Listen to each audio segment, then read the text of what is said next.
Alright, what's up mga panalo? Yan, magandang umaga. So, turo lang natin sa inyo kung ano ang indikasyon na malapit na mag-mix yung langis at saka coolant, ano. So, pag ganitong klase ng senaryo, pag nakita nyo yung water pump seal na nagkakayat na ganito.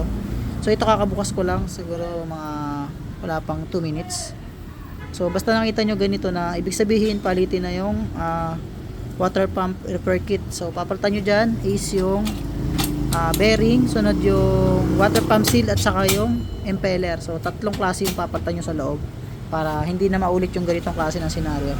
So ito pa yung isa, ayan. So once na nagpa-tune up kayo, nakita nyo yan, ibig sabihin kailangan na palitan yung repair kit nyan. Hindi natin kailangan magpalit ng isang buo, ang kailangan lang natin ay palitan yung repair kit. So guys, so pag nakita nyo to sa mga unit nyo, ibig sabihin ay palitin niya siya, okay?